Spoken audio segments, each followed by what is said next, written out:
This is just a start. Tokyo, we won one bronze. Paris, we won a rocket. Good to see that, women cricket is getting more excited and everybody is looking up to that. And these stories need to be told. And they are guided by the compass of their conscience. From India, for the world, the India Story. The show for the global citizen.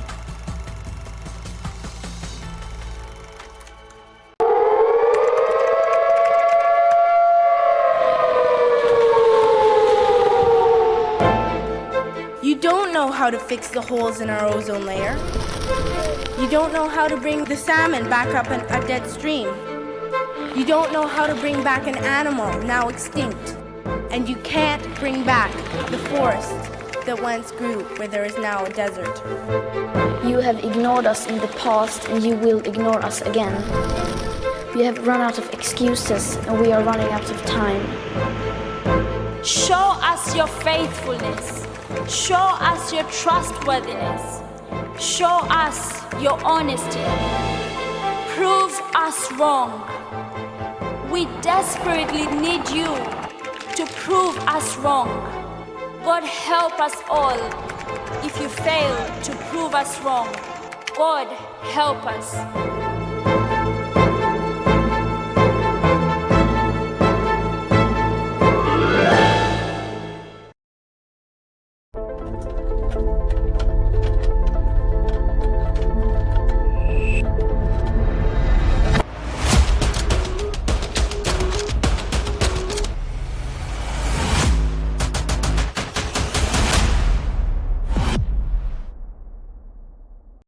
Hello, welcome to This World.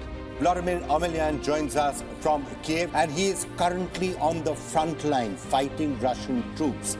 We believe that world should be ruled by democracies. I was interviewing you on television a couple of weeks back. That's right. And you said, if you really want to understand Jerusalem, why don't you come here and see it? And you came. Here I am. Mass shooting after mass shooting after mass shooting. Why this cannot be fixed? There are 425 million guns in the United States, which is more than the population. The problem here is Trump has been able to make the argument that this is a political prosecution and that he's being singled out unfairly. Defend our nation. You are saying we could have a cure for cancer. We'll have treatments for many cancers in this decade, and they're going to come from India. Downside is that it could potentially wipe us out. But let's start with the upside first. The upsides are absolutely enormous. The potential uses of this are almost unlimited. I only discovered AutoGPTs about a week ago and started writing about them. And after I started writing about them, Jeff Bezos followed me on Twitter and all kinds of crazy amounts of people have been contacting us. The show where we get you the week's biggest stories from around this world.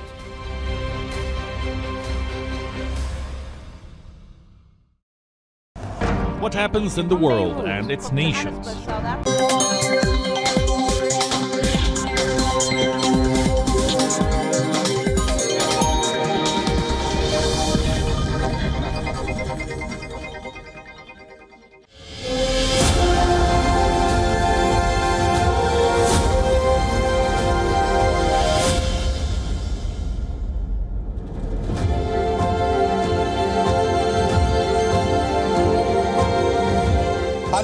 Welcome, my name is Vikram Chandra and you're watching This World, a show that catches you up with the week's biggest headlines from around this world. This week, China made headlines with its distorted map. The map shows territories belonging to India, Russia, Malaysia, Philippines, Vietnam, Nepal, all as part of China. It also shows Taiwan as Chinese. The question is, what point is Beijing trying to make in the lead-up to G20?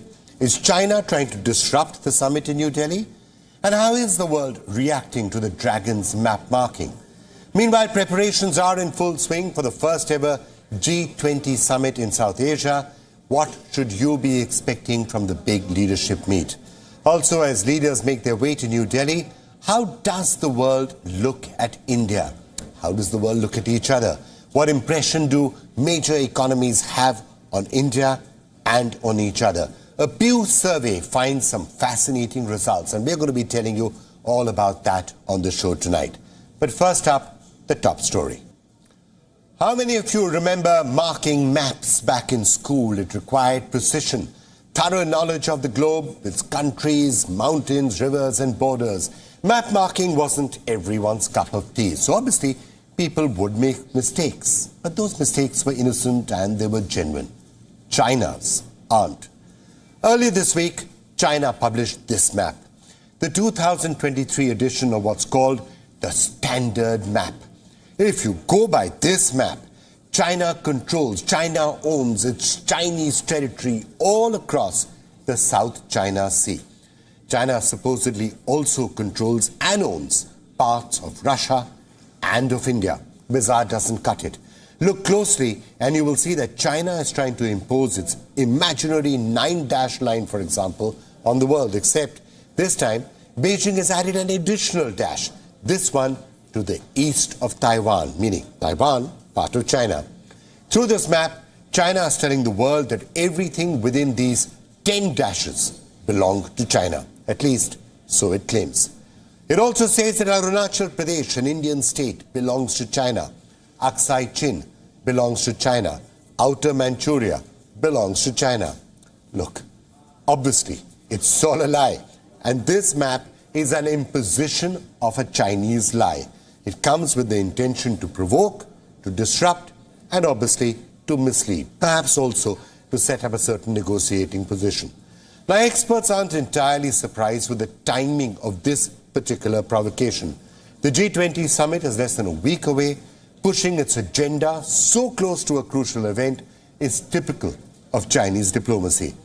Come the 9th of September, leaders of the world's most powerful countries will be gathering in New Delhi. China would want to be omnipresent through conversations, although Xi Jinping, it seems almost certain, will not be there. Beijing would want countries to talk about China's continuous claims on these lands and these waters, its baseless claims. Now, either that's what China is trying to do, or Xi Jinping is just simply trying to be a disruptor.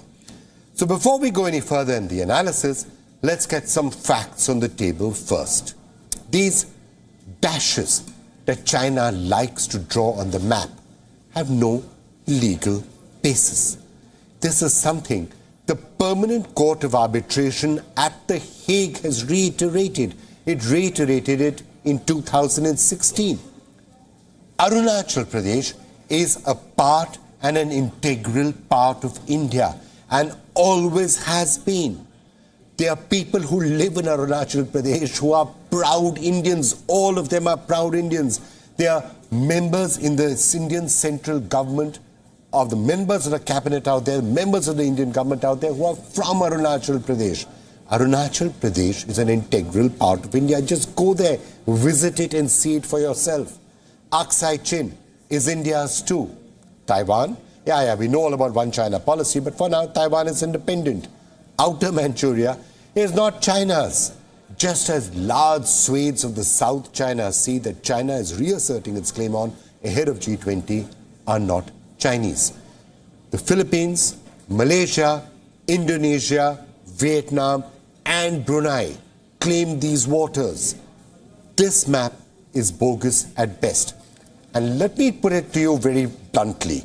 This time, countries are sparing no words in criticizing this unnecessary stunt by China. India's External Affairs Minister, Dr. S. Jaishankar, called the Chinese claims absurd. New Delhi told the world that China's claims have no basis. The Philippines reiterated this. Manila released this statement, calling the Chinese map the, quote, latest attempt to legitimize China's purported sovereignty and jurisdiction over Philippines' features and maritime zones, highlighting that the map has no basis under international law. Act responsibly, the Philippines reminded China. Malaysia also dismissed China's unilateral claims, adding that Kuala Lumpur is, quote, consistent in its position of rejecting any foreign party's claims of sovereignty, sovereign rights, and jurisdiction on Malaysia's maritime features. Taiwan was obviously furious. Let me read out what the Taiwan's foreign ministry spokesperson actually said. He said, no matter how the Chinese government twists its position on Taiwan's sovereignty, it cannot change the objective fact of our country's existence. With all of that having been said, China still wasn't done. On the 30th of August, China defended its map. Listen to this. On February 28th, the Chinese Ministry of Land and Resources released the 2023 edition of its standard map. This routine practice is in accordance with China's exercise of sovereignty. We hope that the relevant parties will view this matter objectively and calmly and avoid overinterpretation. When asked about the inspiration behind the extra creative dash, the spokesperson said, and I am quoting, China's position on the South China's issue has always been clear. The competent authorities of China regularly update and release various types of standard maps every year. Ironically enough, it was China's National Map Awareness Publicity Week, would you believe it? And China marked it by using this particular map as a tool of propaganda, something which countries have, of course, been doing since time immemorial.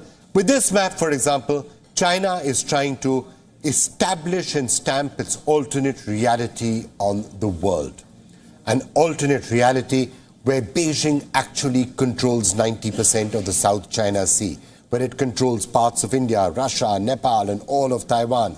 So back to the timing of it all, you should be expecting a big diplomatic blowout of the G20. Well, perhaps not. Perhaps it won't even come up, because India doesn't want G20 to become about geopolitics. There are other major goals in the economic front and the developmental front that India wants to stress on. However, it is very possible that Xi Jinping was expecting some sort of a blowout, which is perhaps why Xi Jinping is likely to skip the summit. Instead, the Chinese Premier Li Qiang is going to be there in New Delhi representing China. So is Xi Jinping trying to be the talk of the town or the disruptor of the G20 summit? Well, all of that is perfectly possible. But maybe there's another more simple explanation. It's not that China is actually trying to disrupt G20 or there are any other grand plans like that. It's just simple. This is what China and Xi Jinping in particular just believes is the way the world should function. China has the ability and for some reason in their own mind, the moral authority to be able to say, this is it, this is ours. It always has been ours, and you better learn to accept it. And if nothing else, that is certainly something that they will use on the negotiating table.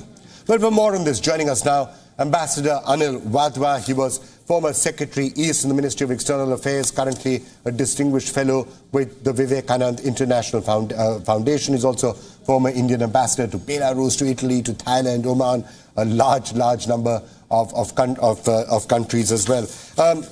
Ambassador Wadhwa, it's such a pleasure actually, speaking to you. Lots of diplomatic activities taking place. Everyone's attention is on G20. What do you make of this latest provocation from China? I mean, Xi Jinping might not be coming, and then they put out this map, which is, well, bizarre to say the least. So as far as the timing of releasing this map is concerned, the Chinese put out this map, what they call the standard map of Chinese territories, almost with regularity, almost every year or every 2 years. The regularity does not depend on, the timing does not depend on what is happening around the world. And this time again, it seems to be something similar. So as far as India is concerned, of course, it's disconcerting to note about what the Chinese have done once again, as far as the Arunachal Pradesh is concerned in particular.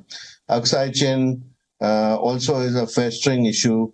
But as far as the others are concerned, Taiwan, South China Sea, this time around, there's been much more of a reaction around the world. So if you look at the reaction from countries like, of course, Taiwan, but also from the Philippines and from Malaysia in particular, it's been Vietnam as well. So that reaction has come through much more strongly this year compared to the previous years. So, Ambassador Wadhwa, you're correct in saying that there's been a lot of pushback this time from many countries, including countries like Indonesia and others who've spoken out. But what China essentially seems to be saying is that if at any time in history we think we had a claim on a piece of land, then that's it. it's ours. Why is it ours? Because we are saying it is ours. That's what, for example, they've been doing with the 9-dash line, saying, oh, there was some 1947 map. That's what they're doing with Arunachal Pradesh, with Tibet, on the basis of some notional sovereignty on Tibet itself, which actually, if you look at history, they didn't have through most of history. So all of these seem to be random stuff that they're putting out, and they seem to believe that because they believe they're the strongest power in this region, they can just impose their views on all of their neighbors. Would that be a fair way of summarizing what is actually happening here, what they're trying to do? I think it's a combination of that, plus the fact that the Chinese believe that their historical claims take precedence over whatever else has come later on. In fact, if you look at the claim of India as far as McMahon Line is concerned, the Chinese, while they've settled the boundary question with Myanmar on the basis of the McMahon Line, but at the same time, they said that we don't recognize the McMahon Line as far as India is concerned. That's because it suits them to do so. And of course, the 9-dash line claim has come about much later, again, based on historical claims of Trung He's voyages in the 14th century, regardless of the fact that there's been a permanent court of arbitration judgment which has gone in favor of Philippines, and that has held the view that the 9-dash line is illegal because we've had the UNCLOS, which has gone into effect subsequently in the 1980s. So the Chinese don't seem to care about what comes afterwards, but they keep hoping, and I think that's a way of conducting business by laying claims to territory and then hoping that they would gain something out of it when negotiations take place. Right, Ambassador Vadva, thank you so much for joining us, and let's us all keep an eye on what's going to happen at the G20 next week. Thank you so much for being with us. And as we were just saying, the G20 summit is less than a week away. Preparations are in full swing in New Delhi. Let me show you.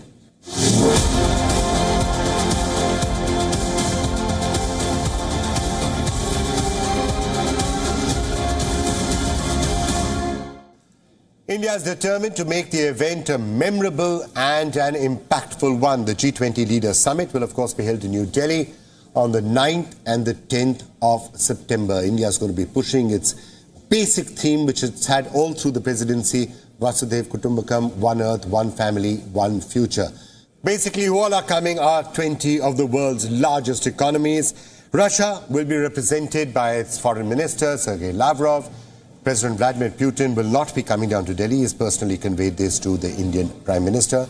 Putin's office is citing the war in Ukraine as the reason for his absence. Also, as we told you, the chances are very, very slim of President Xi Jinping attending. It's almost certain now that he will not be coming. Now, India has also invited some other countries as special guests for the summit, which are these countries: Bangladesh, Egypt, Mauritius, the Netherlands, Nigeria, Oman, Singapore, the United Arab Emirates, and Spain, which, by the way, is a permanent guest. Next question. What should you expect from the summit? Well, one thing is from sure. Every leader will be coming to New Delhi with an agenda. Now, the task before India as the G20 president will be to try and strike a balance between conflicting interests. New Delhi must also ensure that the forum is not entirely hijacked by one particular issue, such as Ukraine. It also needs to try and find ways that issues relevant to the global south are put forward, are discussed, and are deliberated upon at the G20 summit. Next question, what will the 2 days of the summit look like? What will the itinerary be? Well, all of those plans are coming out, and given the heightened security, finer details will only be made public closer to the date. But we can tell you that the first day will see a series of inaugural addresses, and most of the events will be taking place at Pragati Maidan, at that new convention center that has been built there. And then there will be sessions, there will be discussions, and of course, there will be cultural events. And there will also be bilaterals on the sidelines of the summit. But certainly, Indian planners are hoping that bilaterals will not end up hijacking the entire agenda. This time, that's what the G20 Sherpa Amitabh Kant had told us just a day or two back. He said the focus should be on the events at the summit and not only on bilateral ties. On the second day, which is Sunday, the 10th of September, the G20 Leaders Declaration will hopefully be adopted. This will reflect the priorities and the commitments discussed in the various G20 meetings. Now, We will, of course, keep you updated on all of this, and we'll continue to bring you full details as that G20 summit actually rolls itself out. But as New Delhi wraps its last-minute preparations for the crucial summit, and it hopes to capitalize on the G20 presidency, it's interesting that we've just got a sort of a window of how the world actually views India and what it thinks of India. I'm talking, of course, about the Pew survey that has just come out. It offers some interesting numbers and interesting reflection, not just on what the world thinks of India, but also what the world thinks of each other. The Pew Research Center surveyed a total of 30,861 people in at least 24 countries. It found, interestingly, that people in most G20 nations have a favorable view on India. They see India positively, with a median of 46% of adults holding a favorable opinion of India. A median of 34%, on the other hand, have a negative opinion on India. Now let's just see which of the surveyed countries have the best and the worst opinions of India. And interestingly, the numbers out here may be considered surprising by some of you. On top, the country which has the highest opinion of India, perhaps isn't a surprise. Israel. 71% of Israelis say that they see India favorably. And given the relation between India and Israel, that's not surprising. Then you have Kenya and Nigeria, and then the United Kingdom. In all of these countries, at least 60% of people have a positive view of India. 6 in 10, that's a good number, a number that brand India should be proud of. In North America, other countries in the West, Canada, US, for example, good numbers. They see India very favorably. Mexico also. The people who see India favorably in these countries outweigh those who don't. As is the case with 10 other European nations like France, Germany, Greece, Hungary, Italy, Netherlands, Poland, Spain, Sweden. By and large, positive views on India. Not as much as in some of the other countries I mentioned earlier, but positive-ish views in India. But here's what's interesting. The survey finds that political ideology often plays a role in how India is viewed. In Hungary, Australia, and Israel, for example, those on the political right have a more favorable view of India than those on the left. In the United States, though, it's the opposite. The liberals are more likely than the conservatives to hold India in a favorable light. What factors possibly influence a person's view of another country? Is it soft power, military power, the leader at the helm of the country? All of those things come up. But actually, the other thing that India should think about a little bit was some of the countries that actually had an unfavorable opinion of India, where the people who viewed India negatively were more than the people who viewed India positively. And there were some surprises out there. South Africa. Well, traditionally, South Africa and India have had close relations. Is it domestic politics? Is it the Indian community there which had a factor to play in that? I'm not so sure. Latin America, countries like Argentina and Brazil, negative views on India. Surprisingly, some countries in the global south not having a positive view on India needs to be thought through. The other thing which China should be thinking through, by the way, and it brings me back to where I started, that cartographic aggression, is the fact that China's views continue to slide. China's ratings in the world continue to slide, the number of people seeing it negatively. And for more on that, we're now being joined by Raymond Vickery, Senior Associate and Chair in the US-India Policy Studies, former US Assistant Secretary of Commerce for Trade, and he's Senior Associate at the Center for Strategic and International Studies. Raymond, thank you so much for joining us. Before I come to you, specifically about what the Pew report is saying about India or the US, perhaps I'm not entirely surprised that the perception of China continues to slide, given what can only be described as really provocative actions that I was talking about a little earlier on this program, cartographical aggression, saying that all of the South China Sea, half of Asia, large parts of India all belong to China. Is that adding to the continuing negative impressions about China that are building up around the world? I think that what China is doing at the Xi level, the leadership level, is counterproductive. This business of putting out a map saying that an entire state of India is in fact the property of China is just unacceptable, and it's it's very bad timing. We're trying, I think the world is trying through the G20 and other mechanisms to pull people together. And for China to put out this map, along with what it's already done in the 9-dot map about the South China Sea, is very counterproductive. When it comes to perceptions around the world, I'm going to come back to that Pew report. I'm sure you've seen that Pew study. Some of us in India, of course, there's high favorability ratings for India, for example, coming from countries like Israel or the UK or other such countries, Kenya, for example. But interestingly, not so much from some members of the global south, like South Africa or Brazil or Argentina. Does that surprise you a little bit? India, Brazil, South Africa, I think, has its own history in terms of a memory about a time when there were conflicts within South Africa between those of Indian origin and those who were African in origin. That's the only way I can explain that. It is puzzling, isn't it? Particularly in view of the efforts which Prime Minister Modi and the MEA have made to reach out to the global south and to show how much that there is in common between the global south and India. But I don't think it ought to be a showstopper by any means. I think it's more reflective of a lack of understanding of India, of what has happened in India in terms of economic progress, the role in the world of India as a major power, rather than something that is to be interpreted as hostility. Raymond, thank you so much for joining us with that perspective.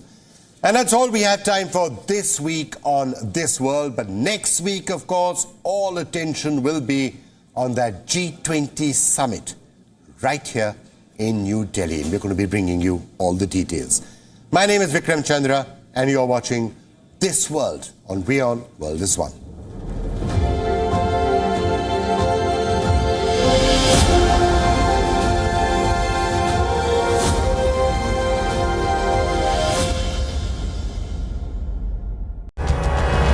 This week on the West Asia Post. It's easy to tell you a flat story. It's easy to show you what's happening around the world. We do the difficult part. This weapon has been banned, but the US, Ukraine and Russia do not find the bombs problematic. We also tell you why what's happening. A new drug is making a difference in the fight against Alzheimer's. This medicine helps slow down a patient's cognitive decline. We look beyond the text. We give you context. Is China preparing for a war in the Himalayas? And tonight, we come to you with some proof. Hypocrisy is stunning. Do leaders mean what they say? Do they ever say what they mean? To find out how real news affects you, your decisions. Just when Iran took one step in the right direction, its moral police is planning to drag it further back. And once again, the victim will be women. Watch Gravitas. And thanks for tuning in. We don't impose our views. Did India threaten to ban Twitter? Either that or Jack Dorsey is lying to you. That is Gravitas. We let life breathe through our show. Gravitas, the informed show for an intelligent audience. Hi, I'm Alison LaGrange, and you're watching E-Club. Here are the nominees for Achievement in Music. People are totally wrong who keep telling me that, oh, you're a multitasker. I'm not. Awards and fashion shows are in full swing. Seeing a young, black man, directing a feature film, I saw myself in him. Engage with us. Let us know what you'd like to see on the show and celebrities that you'd like us to feature. What is the India story? It's the story of the world's biggest democracy. We are developing the road infrastructure. In the end of 24, it will be equivalent to the road infrastructure of USA. We have now entered the growth phase. And I believe that the growth rate in India is going to be exponential. Two narratives of Indian story which need to be brought center stage. Every week, the India story will bring the most incisive analysis, the most authoritative voices. India will be a significant pole in the universe of AI going forward. India is walking tall, India's stature is different, India's voice is being heard. And the biggest newsmakers. This is just a start. Tokyo, we won one bronze. Paris, we're gonna rock it. Good to see that, women cricket is getting more excited and everybody is looking up to that. And these stories need to be told. And they are guided by the compass of their conscience. From India for the world, the India story. The show for the global citizen.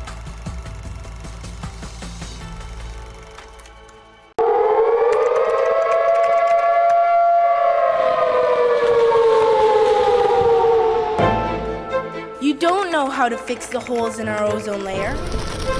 You don't know how to bring the salmon back up a dead stream. You don't know how to bring back an animal now extinct. And you can't bring back the forest that once grew where there is now a desert. You have ignored us in the past and you will ignore us again. We have run out of excuses and we are running out of time. Show us your faithfulness. Show us your trustworthiness. Show us your honesty. Prove us wrong. We desperately need you to prove us wrong. God help us all if you fail to prove us wrong. God help us.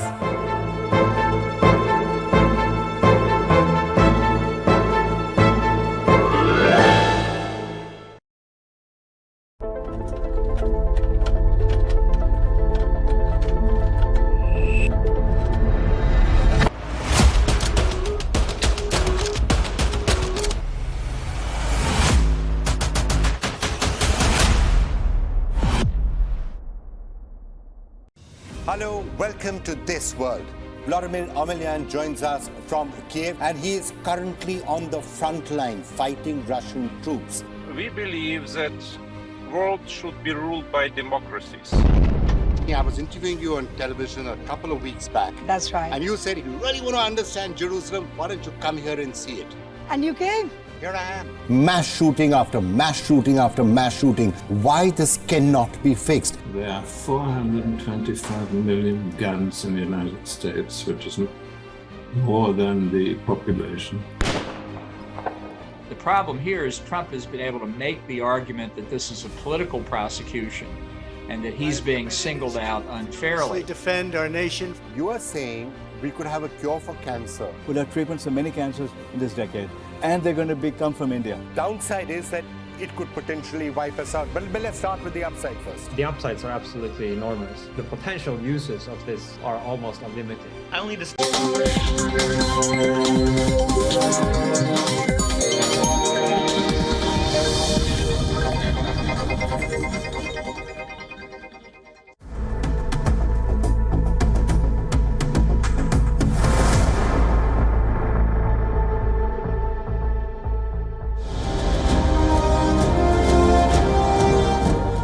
Hello and welcome to this edition of World at War. My name is Mohammed Saleh. On the face of it, Western Africa has been struck with a coup epidemic.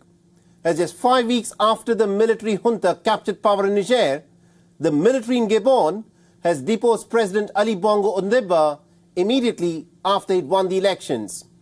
But make no mistake about this, what is being witnessed in these African nations is not just a coup epidemic. What is unfolding is a new scramble for Africa, where the old colonialist power France is being shunted out, and new players, namely Russia and China, are entering the realm in a very big way. Our next report gets you the details. Elections are literally the dance of democracy. But what happens when an extremely unpopular leader wins an election?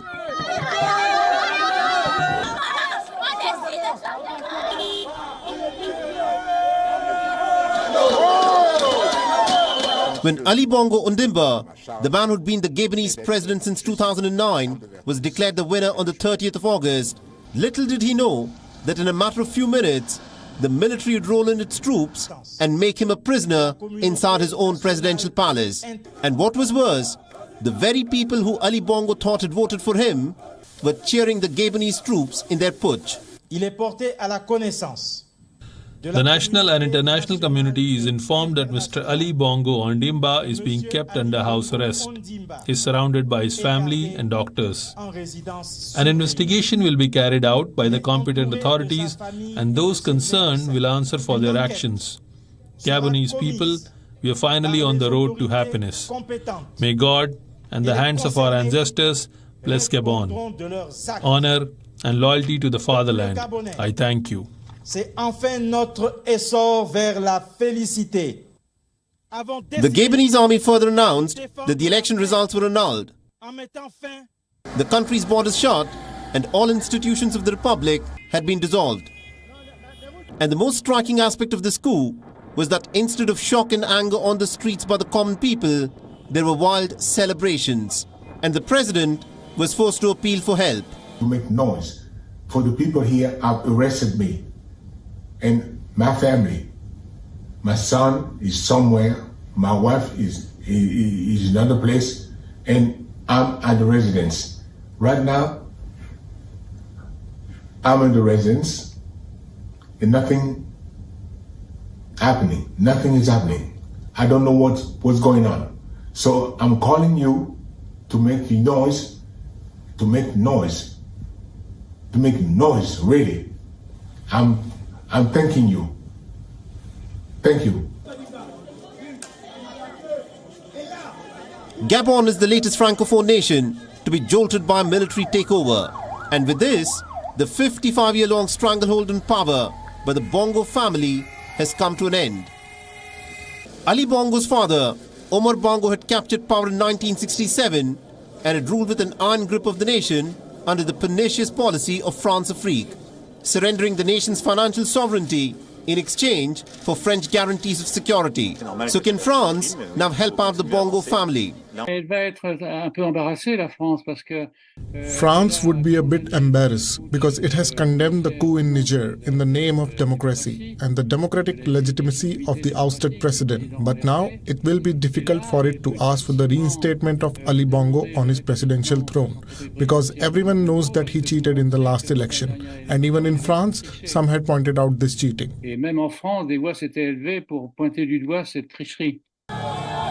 The coup in Gabon is similar to the coup that took place in Niger, as in both cases, it was the presidential guard which